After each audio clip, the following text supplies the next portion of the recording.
Pode ir.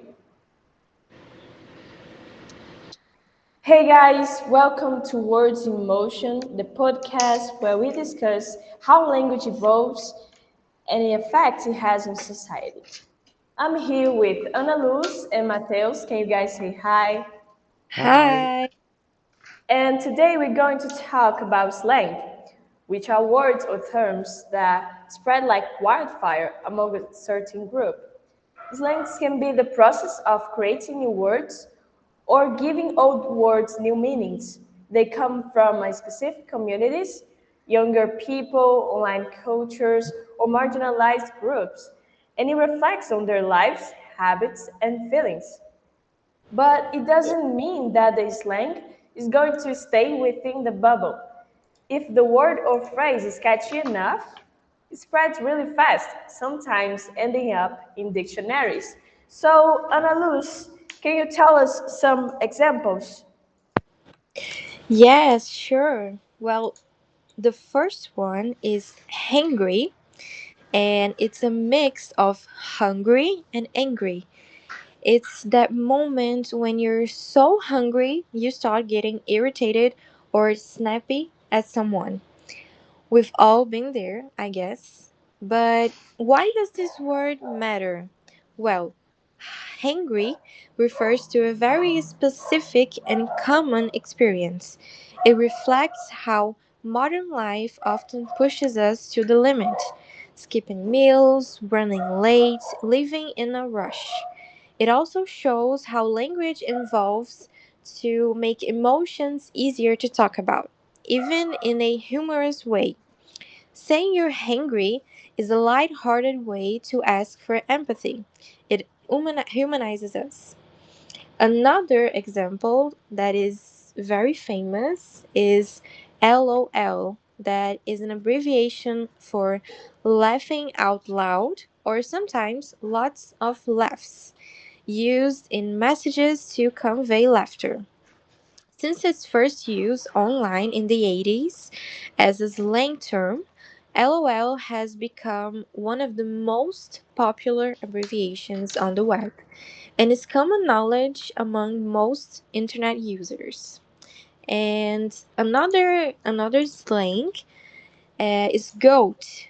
And no, we're not calling anyone a literal goat.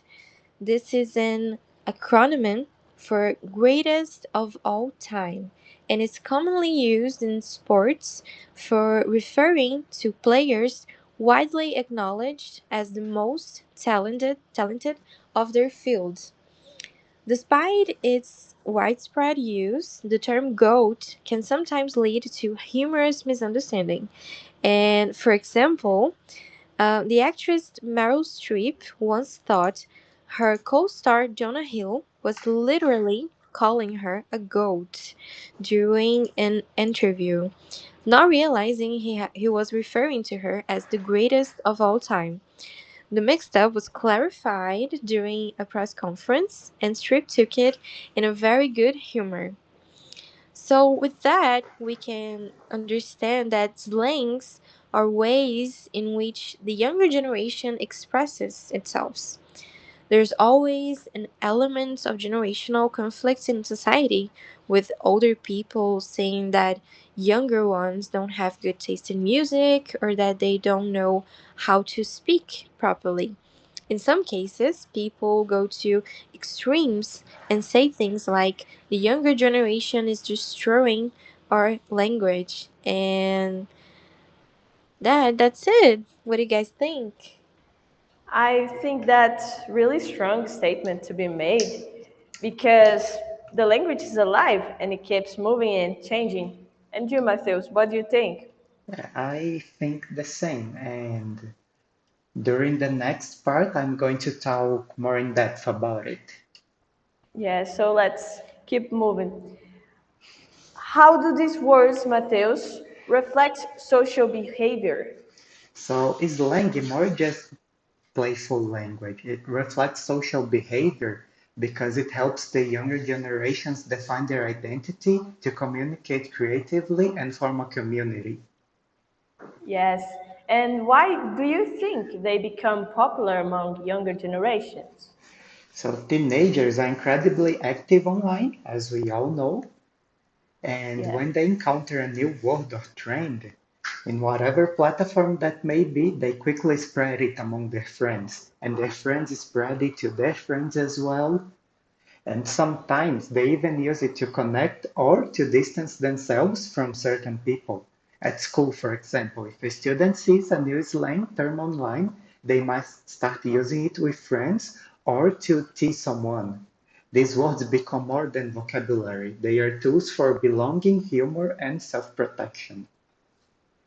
Yes, that's true. And how can these platforms be an inspiring space for teenagers to communicate? And how do they use these new words daily? So, sharing short videos or memes that use slang is another way to relate to each other. Maybe a friend's going through something and you send a reel or a short with the perfect caption.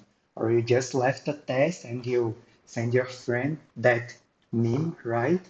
For teens, this kind of content hits especially hard because it mirrors their own experiences.